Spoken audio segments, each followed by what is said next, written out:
dégluwuma la looy wax waxal. takk ma.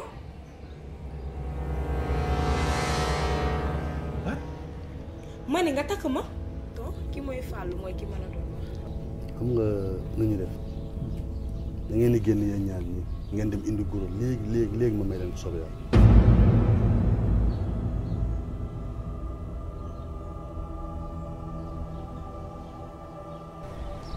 léegi nag xam lu ko gàttal dama bëgg nga indi ma sa soi-disant jëkkër boobu ma tas sëy bi. Imani jekalu sarongo ñi turu sa xol bi bubu sa àdduna